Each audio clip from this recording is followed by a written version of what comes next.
All right, one more question. That'll end this segment. All right, sir, are you there?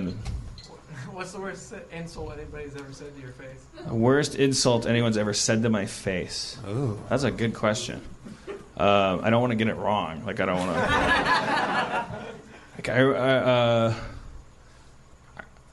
I remember being really hurt when I was, like, in my 20s, and...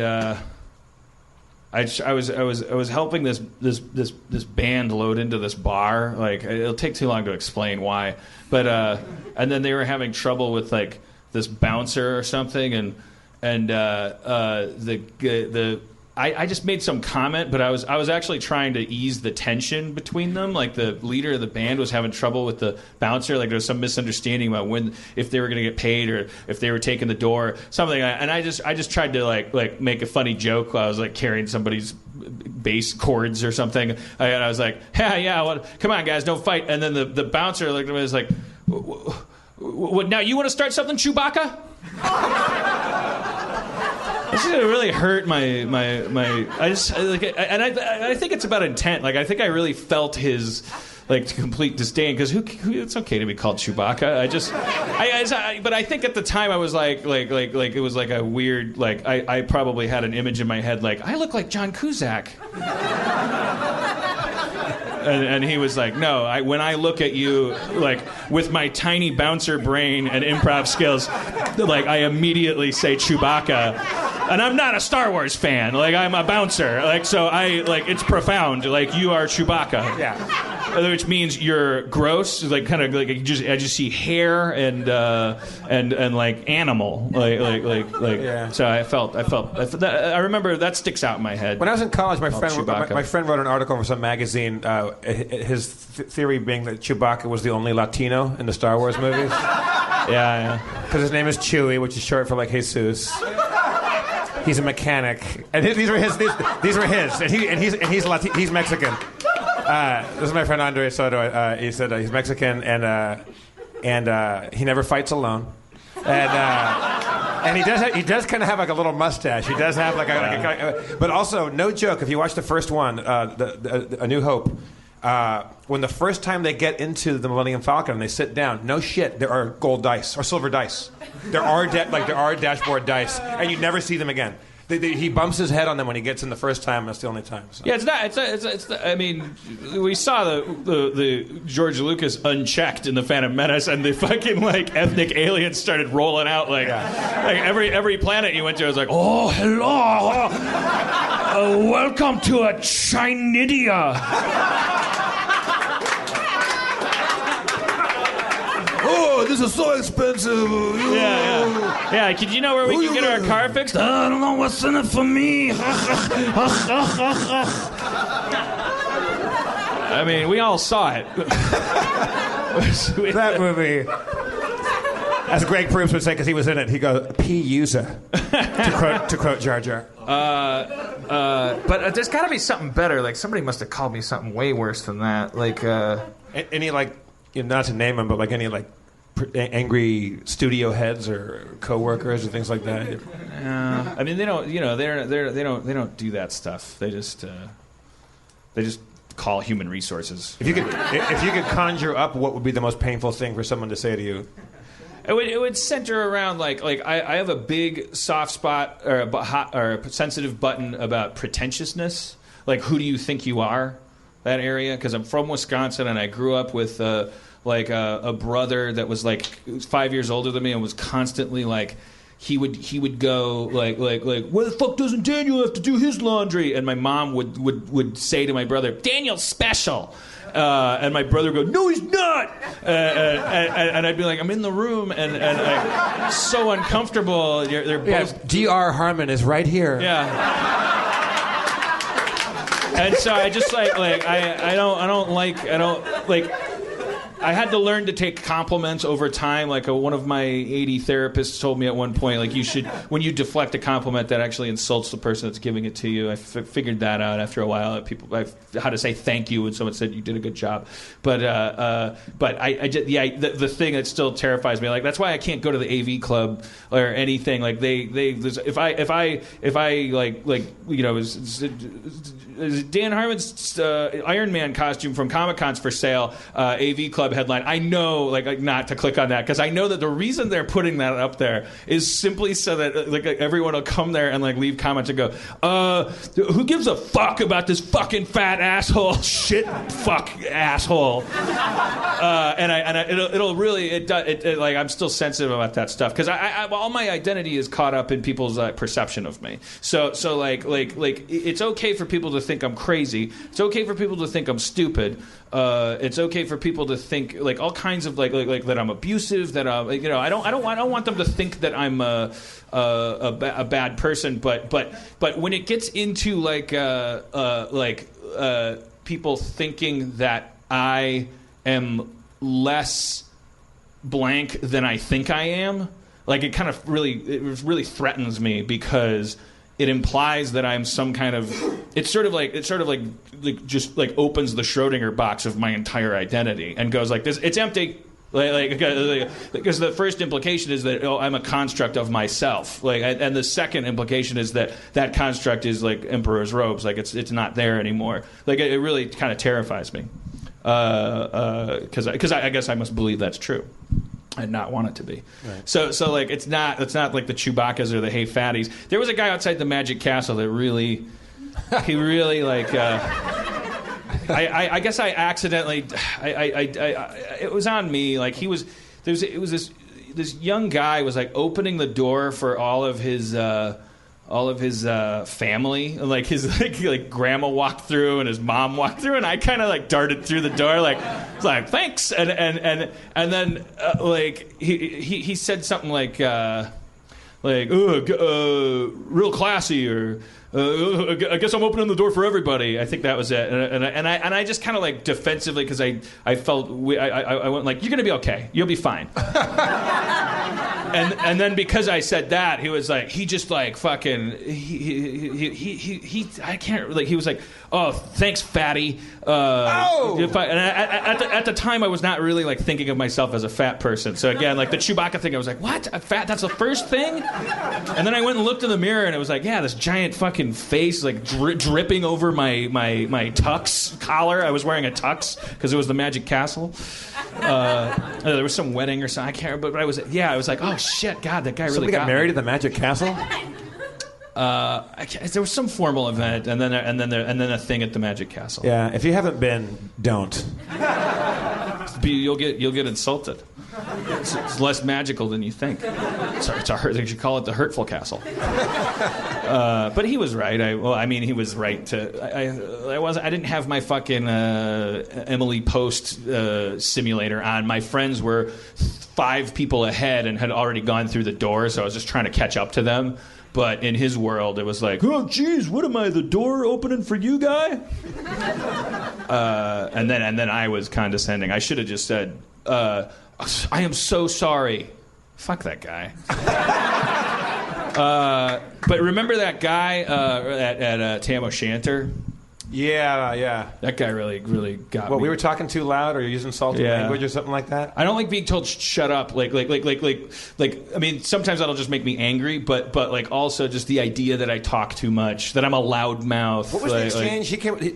A representative from his table came over, right? Or No, it was him. He sat there the whole time. Jeff and I were having a good time. I think we told this story on this podcast, but what haven't we told? We were sitting there in this restaurant and kind of having a couple beers, a summer day. Like just out with some friends and like just kind of living the summer life like in this quasi fancy restaurant in Los Feliz and there was this table with this guy and these 2 elderly women and he like one of them looked over I think at one point, which is why I made sure that we weren't really being that obnoxious at a certain point, but I guess we use profanity sometimes when we communicate. I think I was telling like a loud story that might have gotten a little over. And the edge. guy waited the whole lunch Instead of just like going like, if this is your demand, like, hey, we have demands over here, like you're encroaching on our ability to eat our toad in the hole or whatever. He waited the whole thing, settled the whole bill, and then stopped on the way out and went to the three of us, said, hey, if you guys are gonna talk like you're in a truck stop, why don't you go eat in one?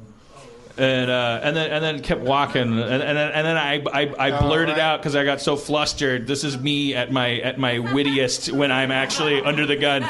I went, hey, if you're gonna tell people what to do, why don't you go back to Germany?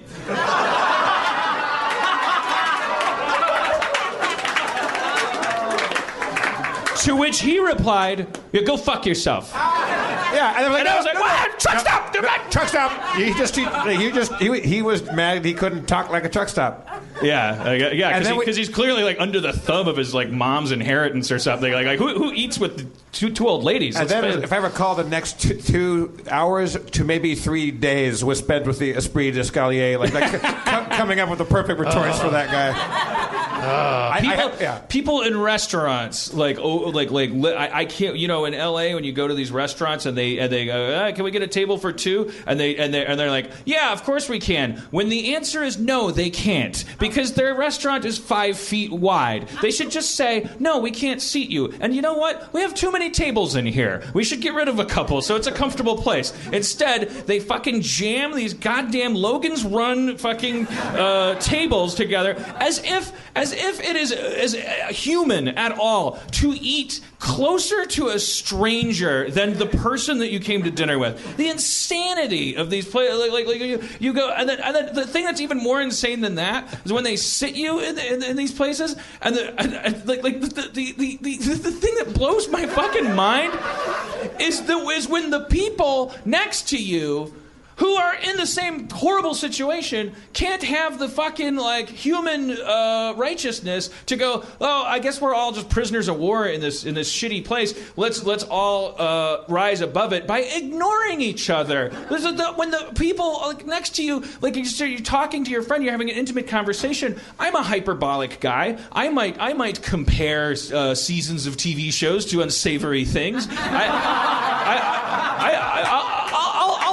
I'll grab my God-given word power to make my point. I won't do it loudly. But I'll do it effectively. And there's like a certain combination of words, and then every fucking time I eat in one of these places where you're close to start, somebody always looks over and goes like, "That's actually really," or they're not really offensive, but like this, they'll just go like, "Oh, excuse me, I did improv for years. I was in UCB." Like, what was I? What you said? You said improv was bullshit. I said I was in a bullshit improv troupe. When I said, what the fuck am I talking to you for? I mean, what the fuck are you? Are you out of your mind? Was it? Oh! I'm sorry, sir. Was I rude to you? What are you doing? I'm eating and talking to my friend. What are you doing? I was at a date with a girl at a fancy restaurant, and we were it was like a first or second date, and we were exchanging like philosophies. We were getting to know each other philosophically, spiritually. She was an atheist, it turned out, and I was like, well, I'm not. I would never bother to commit to that club, and but I understand. And she's like, yeah, I understand. People need religion sometimes to, it gives them meaning and that whole thing. And I'm like, well, there is that kind of aspect of it. I think that religion connects people with the unknown, and that's the primary thing. But it has come to be a sort of a crutch for some people, because to put it very basely, this sort of background notion in our heads that if you get cancer, it's your fault or something like that. And I kept talking, and then this fucking woman over here was like I saw her head cock. So now then she starts leaning into her friend. So these two elderly women, and then I keep talking to my date. Now I have to put 20% of my attention on the lady next to me, because she leans over to her friend and she goes, "Did you hear what he said?" And the other woman, and my date has no idea that I'm now listening to them. And I'm just going, and listening to them. And then the other woman goes, no, what did he say? So anyways, when I got my master's degree, I just decided I wanted to focus on he said if you get cancer, it's your fault. So I'm hearing this. I'm horrified that I'm hearing this, and so I'm on the date, and the person is expressing himself and getting to know me, and I go, yeah. I was like, excuse me for a second. I'm sorry. That's not what I said. And the look on the woman's face, at this barbaric action on my part that I was. She was like, I beg your pardon. I said, Chewbacca. I said, I overheard. I can hear you talking about what I was talking about, and you quoted me out of context, and little did I know that would be the story of my life. But I just like you. I was talking about religion with my friend. I was using hyperbolic metaphors and things, and I don't think it's people's fault when they get cancer. And she's like, oh, well, I didn't know that you could hear me. And I was like, well, I didn't want you to hear me. It's a very small restaurant. They seat people very close. I guess there's a financial reason behind that. But we are both the victims. And well, I survived cancer. And well, again, okay. So I mean, this is very inconvenient for all of us. Like I'm on a date, and that's not surviving cancer, but it's also like it's also a thing that I want to be hooked into, you know, and like, have you guys met? Want to just shove the tables together? And it was a fucking nightmare. It happens every time I go out to eat, unless I do the thing that I've learned to do, which makes me a curmudgeon and not as fun to go out to eat with. I walk into a restaurant. If that is the situation, I go, no, we're not eating here, and that now my problems are over. But I don't know why I'm telling you this. I was at a restaurant years ago. It was an Italian restaurant. I was sitting on a little outdoor sidewalk area having dinner by myself, which I like to do.